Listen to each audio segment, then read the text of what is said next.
Mi suegra creía que yo ya tenía demasiados hijos y que su cuñada solo uno, así que trató de adulterar mi comida.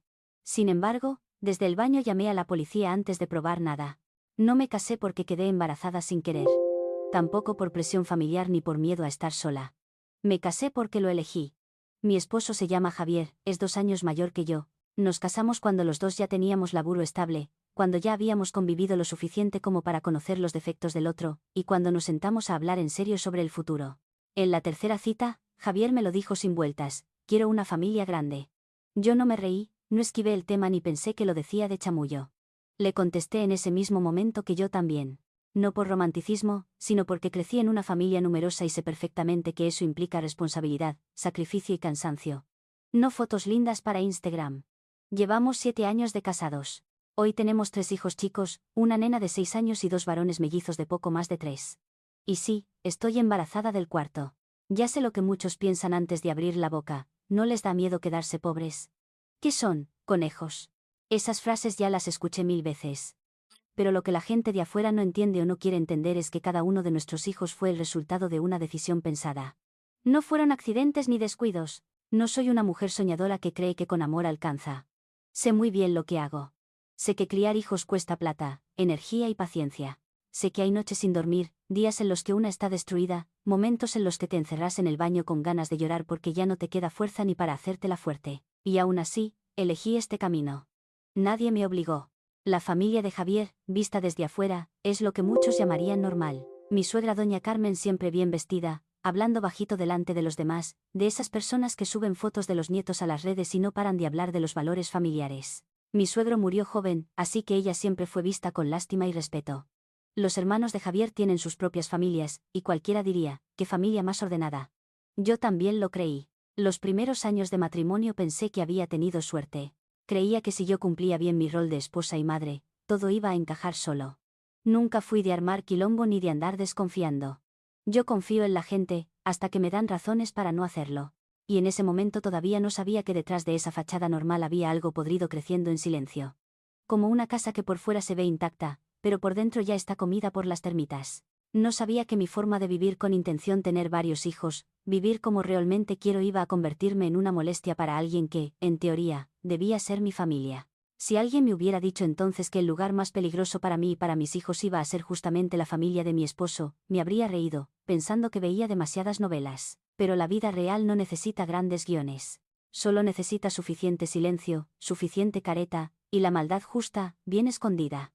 Mi cuñada se llama Lucía, es algunos años menor que yo. Y si tengo que ser honesta, de toda la familia de Javier, Lucía era la persona que más quería. No era chusma, no se metía en la vida de los demás, no tenía esa costumbre tan fea de sonreír mientras te juzga por dentro. Hablábamos mucho. De crianza, de matrimonio. Y también de esas cosas íntimas que una mujer solo comparte con alguien en quien confía de verdad. Lucía tiene un hijo varón, hoy de 5 años.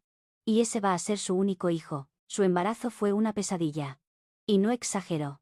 Complicación tras complicación. Más tiempo internada que en su casa. Médicos hablando con una seriedad que te helaba la sangre con solo escucharlos. Después del parto, su cuerpo nunca volvió a ser el mismo. Los médicos fueron brutalmente claros: Lucía no podía volver a quedar embarazada. No era difícil. No era quizás más adelante. Era imposible. Ese golpe no se supera rápido, como algunos creen. No es una tristeza que pasa y listo. Se queda. Silenciosa, persistente. Yo vi a Lucía sonreír mientras alzaba a los hijos de otros, pero sus ojos no sonreían. La vi quedarse callada durante reuniones familiares cuando alguien hablaba de tener otro más, y también la vi empezar a tomar distancia. No por odio. Por supervivencia. La familia de Javier siempre vio a las familias numerosas como una especie de tradición. Y doña Carmen, más que nadie, se sentía orgullosa de eso. Hablaba de mesas largas, de chicos corriendo por la casa, de lo que para ella era una familia de verdad. Por eso, que Lucía tuviera un solo hijo y no pudiera tener más fue un golpe directo a una expectativa que mi suegra nunca quiso soltar. Yo sabía que Lucía sufría. Posta que lo sabía, y quizás por eso cometí el único error de todo esto: intenté ayudar. Una vez, con muchísimo cuidado, mencioné la adopción. En otra ocasión, hablé de la subrogación, como una opción lejana, sin presionar. No lo hice delante de toda la familia. No lo dije con lástima. Lo dije como hablan dos mujeres en confianza, en la cocina, cuando nadie más escucha. La reacción que recibí. No fue la que esperaba. No vino de Lucía, ella se quedó en silencio y cambió de tema. Vino de doña Carmen. Su mirada se volvió fría. Después llegaron las críticas durísimas sobre que los hijos tienen que ser de sangre, que yo no tenía derecho a hablar de esas cosas, y que hay dolores que no necesitan soluciones. Ahí mismo di un paso atrás. Desde ese día, nunca volví a mencionar el tema. Entendí algo muy claro: la ayuda que no se pide, a veces, es solo una falta de respeto disfrazada de buena intención. Mantuve la distancia, respeté el silencio de Lucía, y jamás la vi como una rival ni como alguien con quien compararme. Yo no competía. No presumía. Solo vivía la vida que había elegido. Pero hay semillas que, cuando se plantan con dolor y expectativas torcidas, no necesitan mucha agua para crecer en forma de envidia. Y yo no me di cuenta de que, para algunas personas, mi existencia y la de mis hijos ya se había convertido en un recordatorio imposible de tolerar. Hay verdades que nadie dice en voz alta. No porque sean un secreto, sino porque todos se acostumbran a convivir con ellas, como con una habitación cerrada dentro de la casa. Recién cuando pasa una desgracia alguien cae en la cuenta. Ah. Ese olor a humedad estaba ahí desde hace años. La verdad sobre doña Carmen era una de esas. Mucho después, cuando todo ya había explotado, me enteré de algo clave: ella quedó estéril después de dar a luz a Lucía. Ese parto tuvo complicaciones graves y su cuerpo nunca más le permitió quedar embarazada. No quiso. No fue más adelante. Fue una pérdida total. El sueño de tener una familia numerosa murió en el mismo momento en que apenas empezaba a formarse. Desde entonces, Lucía, su única hija, se convirtió en el centro del universo. No de una manera sana, sino desde un apego desesperado. Todo el dolor no resuelto de doña Carmen terminó volcado sobre esa hija. Lucía no era solo su hija, era su extensión, su espejo, la prueba viviente de todo lo que había perdido y jamás podría recuperar. Mucha gente habla del hijo dorado como un concepto abstracto. En el caso de doña Carmen, era algo mucho más retorcido. Si Lucía sufría, ella sufría el doble. Si a Lucía le faltaba algo, doña Carmen lo vivía como una ofensa personal. Y después aparecí yo, otra mujer. Sin su sangre. Sin compartir su pasado ni su herida. Pero que seguía teniendo hijos. No uno. No dos. Uno tras otro. Para mí, era una elección de vida. Para ella, una humillación personal. Al principio no dijo nada directamente. Solo se volvió fría. Distante. Me miraba con una expresión que recién con el tiempo entendí: no era molestia. Era la mirada de alguien que siente que le están invadiendo el territorio. Cada panza mía era como una cachetada a su memoria. Cada hijo que yo traía al mundo era un recordatorio brutal de que otras personas tenían lo que ella había perdido para siempre. El problema no era que yo tuviera muchos hijos. El problema era que, en la cabeza de doña Carmen, yo estaba rompiendo el orden que ella había creado para poder sobrevivir. De a poco, dejó de verme como nuera. Empezó a verme como una intrusa, como alguien que estaba teniendo de más, mientras su hija solo podía tener hasta ahí. Y así empezó a formarse una creencia torcida nunca dicha en voz alta, pero presente en cada gesto, en cada comentario: no todos tienen derecho a tener hijos como quieren. Alguien tiene que ser frenado. En el mundo de doña Carmen, ella era la que equilibraba la balanza. Si ella no pudo tener más hijos, entonces nadie debía tener demasiados. Si su hija no podía volver a quedar embarazada, que yo siguiera gestando era una provocación. Un desafío al orden que ella se arrogaba el derecho de proteger. Esto no fue un enojo pasajero. Fue un sistema de creencias enfermo, construido durante años. Disfrazado de moral familiar, de sacrificio maternal, de esa imagen de buena madre que la sociedad siempre está dispuesta a creer.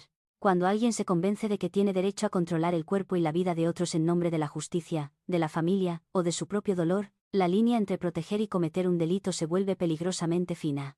Y lo más grave de todo es esto: nadie en la familia se animó a llamar a esa locura por su nombre. Estaban acostumbrados. Se adaptaron para no provocarla. Aprendieron a vivir alrededor de ella, y yo no tenía idea de que estaba viviendo en el ojo de la tormenta, hasta que doña Carmen decidió que verme sufrir desde lejos ya no era suficiente. Si vos fueras yo, al darte cuenta de que alguien cree tener derecho a decidir sobre la maternidad de otra persona, ¿elegirías enfrentarla de inmediato? ¿O retirarte en silencio para protegerte a vos y a tus hijos? Decime qué harías vos. La primera vez que sentí que algo no estaba bien no fue cuando doña Carmen se enojó, ni siquiera cuando me faltó el respeto. Fue en un momento de silencio tan frío que todavía hoy me eriza la piel. El día que anunciamos que estaba embarazada de mellizos fue durante una videollamada familiar. Me acuerdo perfecto. Estaba nerviosa. No por miedo, sino porque un embarazo múltiple no es poca cosa y pensé al menos que merecía alguna reacción. Una sonrisa. Un suspiro de sorpresa. Aunque fuera un chiste torpe. Pero no hubo nada. Doña Carmen miró la pantalla unos segundos y dijo una sola frase: ah. O sea que ahora ya son 3. Nada de felicitaciones. Nada de 2. Ni una pizca de alegría, ni siquiera preocupación. Solo un comentario seco, como si yo acabara de avisar que se había roto la heladera, no que había 2 vidas formándose dentro de mi cuerpo. En ese instante sentí un frío raro en la panza.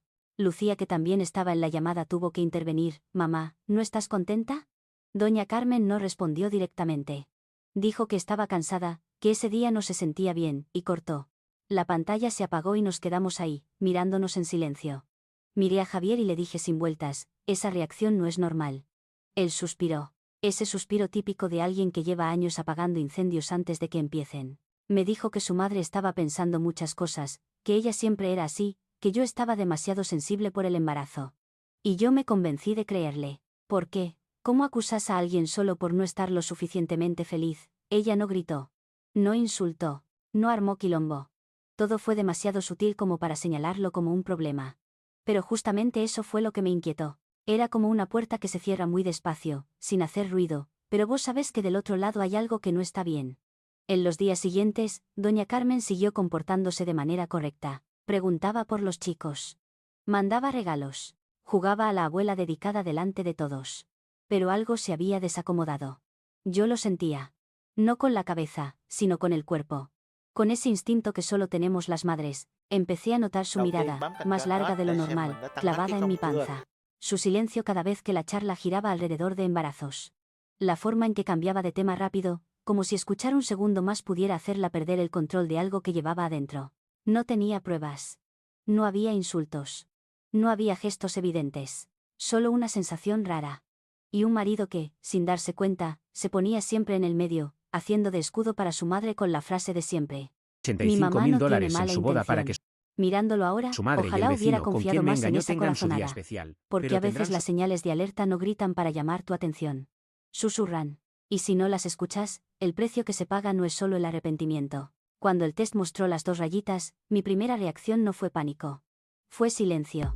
Me quedé sentada un rato largo en el baño, con la mano apoyada en la panza, tratando de escucharme antes de decirle nada a nadie. Sabía que estaba embarazada por 4ª vez. Conozco mi cuerpo. Sé que nuestra familia puede con eso, pero también sabía algo más. En ese momento, mi cabeza no estaba lo suficientemente fuerte como para bancarse otro golpe. Se lo dije a Javier esa misma noche. Él se puso feliz. Muy feliz. De esa felicidad imposible de disimular, con los ojos brillándole como cuando fue papá por primera vez. Lo miré y, por un segundo, pensé: al menos acá, todavía estoy a salvo. Entonces dije algo que ya había pensado 1000 veces: no quiero decirle todavía a tu familia. No para siempre. Solo no ahora. Necesitaba tiempo. Necesitaba acomodarme emocionalmente. Necesitaba esos primeros meses en calma, sin tensión, sin tener que leer miradas ajenas para adivinar qué estaban pensando de mi panza. Se lo expliqué con claridad. No grité. No prohibí nada, solo puse un límite. La reacción de Javier no fue la que esperaba. Frunció el ceño. No con enojo, sino con esa molestia de alguien que siente que le están sacando algo que cree suyo. Dijo que yo estaba exagerando. Que ese hijo también era de él, que su familia tenía derecho a saber. Que no podía guardar un secreto así con su madre. Le repetí que no era un secreto eterno. Era algo temporal. Pero no escuchó. La charla quedó en el aire y cuando dijo bueno, yo le creí. Creí que, como mínimo, mi marido no me iba a traicionar. Me equivoqué. Una semana después, doña Carmen apareció en mi casa a la mañana, cuando Javier ya se había ido a trabajar. Sin avisar, sin llamar antes. Sin vueltas. Me miró fijo y soltó: no sigas actuando. Yo sé que estás embarazada otra vez. En ese instante no sentí bronca. Sentí frío. No porque ella lo supiera, sino porque yo sabía quién se lo había dicho. Cuando le pregunté cómo se había enterado, no respondió. No hacía falta. Su forma de pararse ahí, segura, indiferente, lo decía todo. Esa noche enfrenté a Javier. Y ni siquiera pidió perdón, dijo que yo estaba exagerando, que su madre tenía derecho a saber. Que yo estaba reaccionando así porque estaba embarazada. Que estaba armando un problema donde no había nada grave. Ese fue el primer momento en que entendí que la confianza en mi matrimonio se había quebrado. No porque él amara más a su madre que a mí, sino porque eligió la comodidad de ella por encima de mi seguridad emocional. Porque no vio la traición a su palabra como algo serio. Porque no consideró legítimo mi miedo. Y porque, para colmo, usó mi embarazo como excusa para desvalorizar lo que yo sentía. Desde ese segundo, todo cambió. Dejé de ver esto como un simple quilombo con la familia política. Empecé a mirar de frente una verdad mucho más aterradora: si el hombre que duerme a mi lado está dispuesto a pasar por encima de mis límites para complacer a su madre, entonces esto ya no es solo una familia tóxica. Es un matrimonio que se está volviendo peligroso. Doña Carmen apareció en mi casa sin avisar. No llamó. No mandó un mensaje. Nada. Abrí la puerta y ahí estaba ella, con una calma tan estudiada que me puso la piel de gallina, esa calma de alguien que ya ensayó cada palabra, y está convencida de que tiene derecho a decirlas. No me felicitó. No me preguntó cómo estaba. No le importó si me sentía bien o no. Lo primero que dijo fue: ¿hasta cuándo pensás parir? Me quedé dura unos segundos y le pregunté: ¿qué dijo? No repitió la frase. Fue peor. Escaló. Me dijo que era egoísta. Que no pensaba en la familia. Que tenía demasiados hijos mientras su hija solo podía tener uno.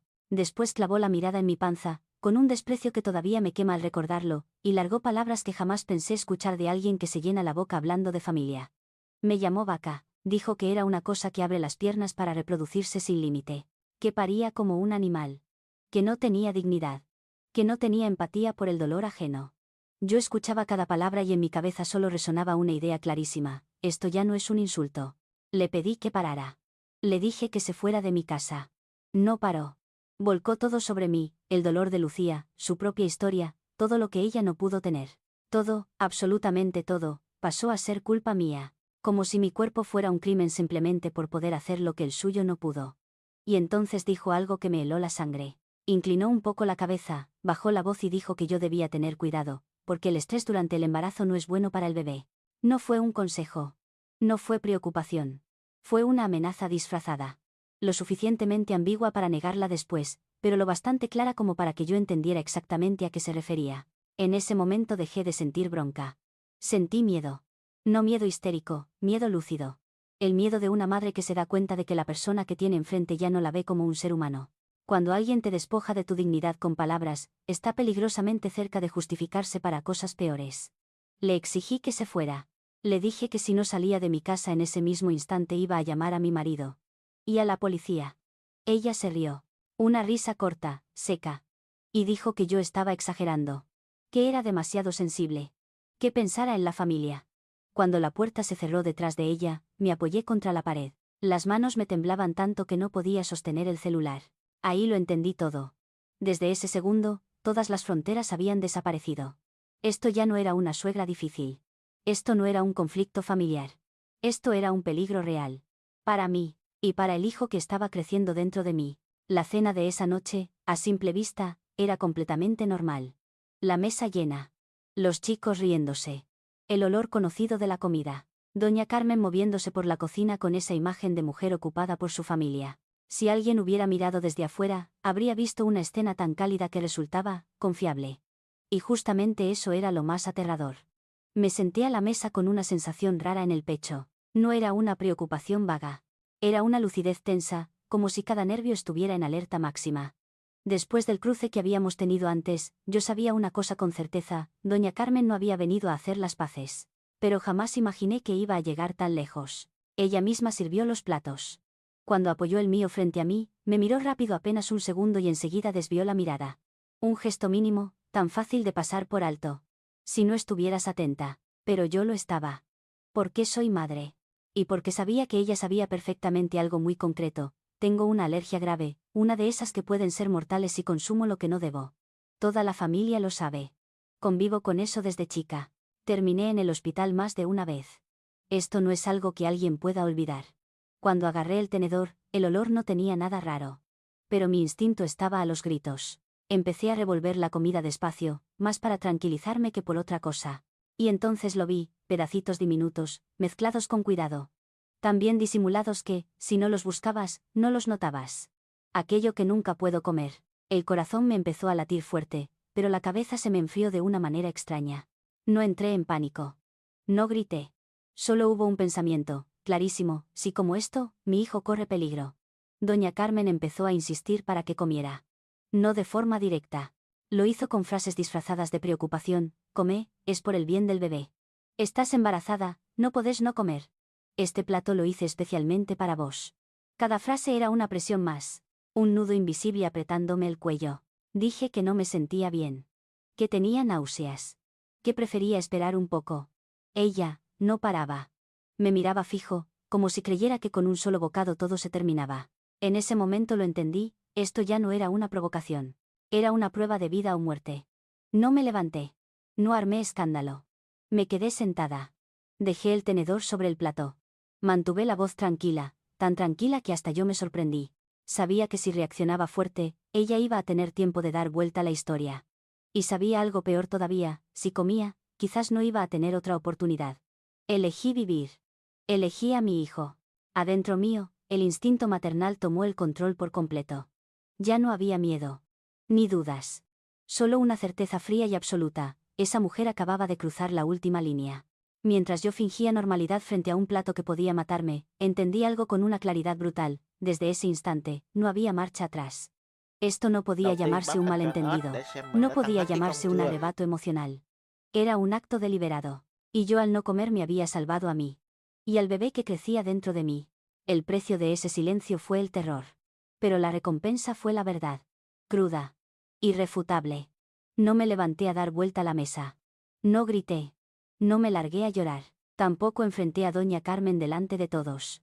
Me quedé callada. Y ese silencio fue mi primera $85.000 decisión en su boda para que estratégica. Pedí su permiso madre para y el retirarme vecino de la con quien mesa me engañó diciendo que tengan no su me día sentía especial, bien. pero tendrán Nadie me detuvo. Doña Carmen incluso dijo un par de frases con tono preocupado, aunque no me sacó los ojos de encima ni un segundo. Entré al baño, cerré la puerta con llave y, en ese instante, todas las emociones desaparecieron. No hubo 12 tháng pánico. 12, được No quyền hubo tại dudas. Lachmon. Saqué el celular y Dẫn đầu llamé a xu la hướng mua policía. sắm những thương hiệu Hablé quốc corto y tế. claro. Estoy embarazada. Tengo Mi una esposa alergia fue potencialmente mortal. Sospecho que mi comida fue contaminada a especial. propósito. Mi hija quiere que Dije gaste dónde estaba. $85.000 Pedí en su ayuda boda para que su inmediata. madre, Sin dramatizar. por su ex, Sin para un proyecto exagerar. de trabajo que era Solo una la tapadera verdad. para Cuando engañarme. corté, no me escondí. Volví a la mesa y me senté otra vez frente a ese plató, como si todavía lo estuviera evaluando. Doña Carmen siguió presionándome para que comiera. Yo seguí negándome. Activé la grabación del celular. No dije nada más. La dejé hablar. La dejé fabricar su propia prueba.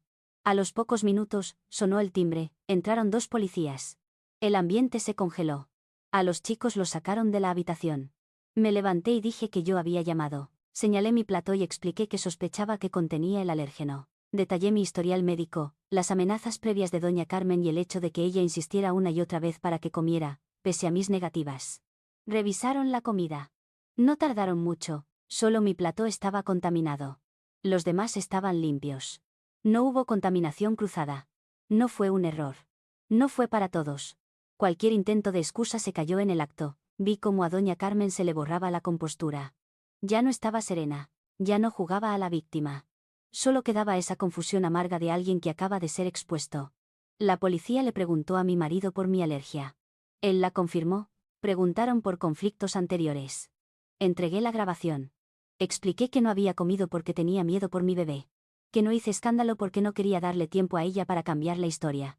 Cuando sellaron la comida como evidencia, entendí algo con absoluta claridad, el poder había cambiado de manos. Ya no era suegra contra nuera. Ya no era un problema familiar. Ya no existían los déjalo pasar ni los es tu mamá. Desde ese momento, esto era un asunto legal. No necesité probar que tenía razón con lágrimas. La evidencia habló sola. Amenazas previas. Alergia grave documentada. Un solo plató alterado, presión insistente para que comiera. Todo encajaba en una imagen imposible de negar, una acción deliberada. Cuando la policía se llevó a doña Carmen para continuar con el procedimiento, no sentí satisfacción. Sentí alivio. Alivio porque, por primera vez, ya no tenía que defenderme en silencio. Había salido del rol de víctima familiar, donde todo se tapa con sangre y parentesco, para ocupar otro lugar, el de una madre con la ley de su lado. Y desde ese instante, nadie volvió a tener el descaro de pedirme que entienda a la familia cuando la seguridad de mi hijo y la mía habían estado a punto de ser sacrificadas. Yo creí que en el momento en que la policía entrara a la casa de mi suegra, todo iba a quedar claro. Que con pruebas, con hechos y con un peligro tan evidente, cualquier hombre con 2 dedos de frente iba a ponerse del lado de su esposa y de sus hijos. Me equivoqué. Y eso fue el golpe más duro de todos. Javier no se puso de mi lado. No gritó. No me insultó. No me enfrentó de manera abierta. Hizo algo peor, siguió protegiendo a su madre con silencios y minimizaciones. Dijo que ella no lo hizo a propósito. Que no estaba bien emocionalmente, que yo había llevado todo a un punto sin retorno. Mientras lo escuchaba, algo se me heló por dentro. En su cabeza, su madre seguía siendo la víctima, y yo, la conflictiva. Después de eso discutimos sin parar. No eran peleas a los gritos, eran conversaciones largas, agotadoras, donde cada frase suya dejaba ver una verdad que yo no quería escuchar. Hasta que, en una discusión aparentemente menor, se le escapó, dijo que su madre siempre fue así. Dijo que ya habían pasado cosas antes. Dijo que pensó que con el tiempo se iba a calmar. Lo miré fijo y le pregunté, ¿vos sabías? No contestó enseguida. Y ese silencio fue la respuesta. Javier sabía desde antes que su madre era tóxica. Sabía que controlaba. Sabía que estaba obsesionada.